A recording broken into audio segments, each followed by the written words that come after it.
Hey guys, it's Eddie and today I am back with another movie review for you all. Now today's movie has been requested by me to review by a viewer called I2 and it has recently been released on Netflix and it is Bright, directed by David Ayer and starring Will Smith, Joel Edgerton and Noomi Rapace. Now this film centres around a cop called Ward, played by Will Smith, and his buddy, assistant kind of character Nick, who's played by Joel Edgerton, who is an orc. And LA and the whole world at the moment in this film is a concoction of humans and fantasy characters. So it's not just humans that are living in this world anymore, it is elves, orcs, fairies, lots of different fairy tale creatures. But this isn't Lord of the Rings. There is still that very gritty LA cop scene that is integral to the look and feel of this movie, so it's not all sort of Mordor and fantasy lands. It's still based in, you know, the down and out LA cop scene. So we are introduced to Will Smith's character Ward in a flashback, but we are really properly introduced to him in the Kill the Fairy scene, in which there's a fairy in his, you know, like one of those bug lights that you have outside your house, and he has to kill it. He swats it with a brush. I'm sure you've seen it on the trailer. But I do think that this just affirms that Will Smith does have great comic ability. We all know that. And I think that throughout this film, Will Smith's delivery was consistently funny. He had some great one-liners that I chuckled at. And I think that my favourite part about this film was Ward's relationship with Nick, the orc. And I think that Edgerton as Nick was great. He was probably the best character in it for me. There was that whole element of him being completely shunned by not only his own kind, because he was a police officer and orcs are not typically in the profession of being a police officer, but also humans. Like, he just couldn't win. He was hated by basically everyone.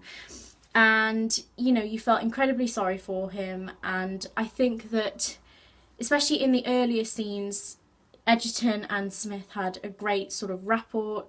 It was sort of a love and hate relationship. And I think that in those moments the script was the best, you know, it was witty and all of that kind of thing.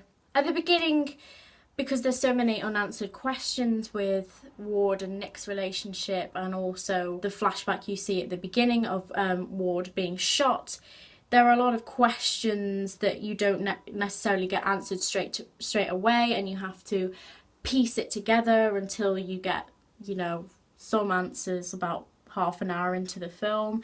And I think that that's fine, you know, I don't mind that kind of thing, just letting people be aware of that when they're watching it.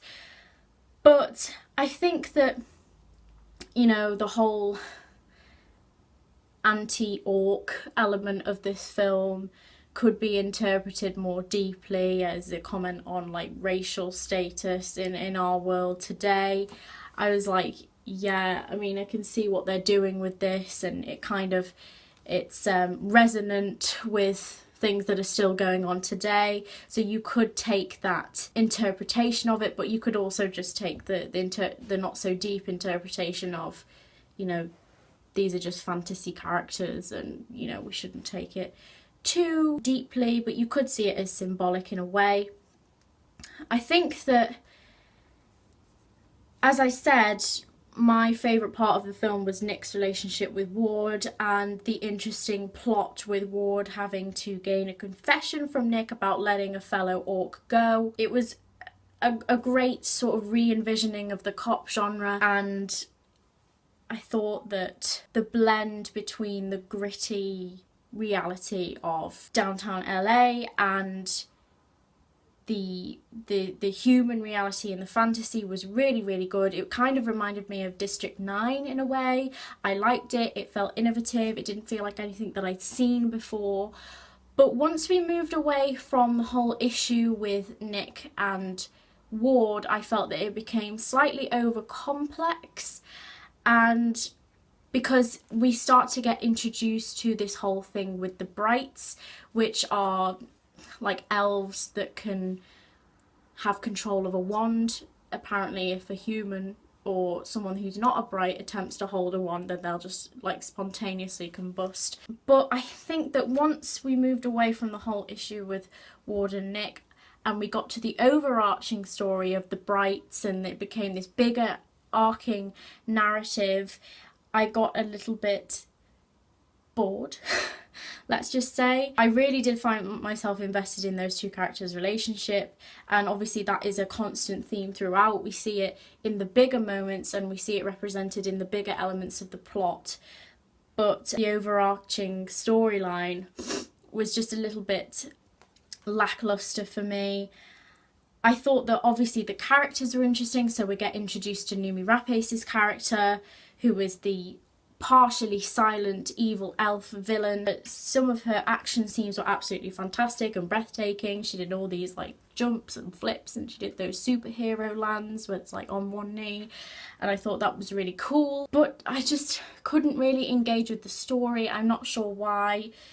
Maybe it was just too busy in places, too many characters, too many different characters that we'd met before popping up in different places, that I just thought was like, oh, that's convenient, you know, that kind of thing. A little too convenient for me. I just felt that it was a really, really interesting concept. It just felt poorly executed in certain places, and I think that the narrative was perhaps one of the areas where it fell down. And it just, by the time I'd reached halfway through the film, it just kind of felt one note. You know, there were these sporadic action scenes that were just tossed in to pick you up in certain places and keep you interested, but by the end I don't think they were working anymore. I just kind of neither loved nor hated it. It occasionally, as I said, felt one note and a little bland in places, but I wasn't, you know, completely overcome with how much I hated this film. I don't think it's the worst film I've ever seen. I think that they had a really great idea with the blend of fantasy characters and human characters, and the sort of racial issues of, you know, the human characters not being able to adjust to the orcs and that kind of conflict. And I liked that it was, you know, it wasn't PG, it was violent, and it had people, literally every other word was the F word in this film, and I didn't mind that. I thought it was funny, I thought it was really interesting, and as I said, it gave me that District 9 kind of quality, and I absolutely loved District 9. So instead of aliens, it was fantasy characters, and, you know, I could really see where they were going with it, but I was just like, oh, you know, it was, I don't know. As I said, the most interesting bit for me was the whole relationship with Ward and Nick, and by the end, you know, that was still a theme, and I was glad of that, because I don't think I'd have been that invested in the film if it hadn't have been for those characters. As I said, the characters were quite good for me, but it was just the plot that was a little bit lackluster, and it just it wasn't intriguing me, and it wasn't engaging me by the end. And I know that Netflix have apparently commissioned a sequel for this film. I'm not sure how clever that is, considering that I'm not sure that this one got the best reviews, but that hasn't stopped companies making sequels to movies before. But I just think that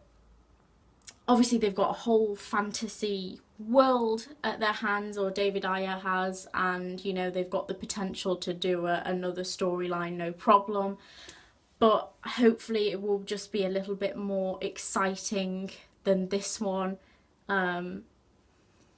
Yeah, I had no issue with I thought that the costume design, you know, the special effects, the makeup was great. Joel Edgerton was completely transformed, and I thought that he was fantastic. I do think that Joel Edgerton was probably the best part of this film for me.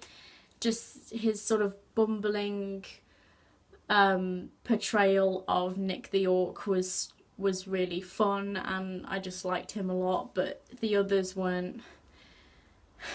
I felt that they were a little bit wasted in these roles, especially Noomi Rapace, who is a fantastic actress, and I think that she could have been able to do a lot more with her character, but she was mainly silent for the whole thing, which isn't a bad thing.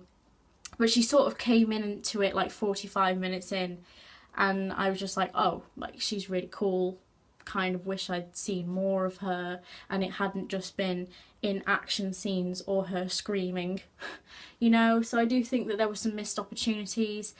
As I said, don't think it's the worst film I've ever seen. I feel like I'm being very, very critical and very, very negative, but it had some great elements. It just didn't feel like a complete picture for me, just because there were some elements that I didn't enjoy so much. But that is my review of Bright. I guess if I had to give it a rating, I'd probably give it 2.5 to 3 stars out of 5. If you haven't got anything to do on like a Saturday afternoon, watch it. That's what I did. But it's, you know, it's just maybe a little bit of a miss on Netflix's part, but maybe the sequel will be better, who knows. But thanks for watching this review, guys. Remember, you can always request movies for me to review by commenting below or messaging me on my Tumblr. The link is always in the description. But that is it for now. Thanks so much for watching, and I'll see you in the next review. Bye!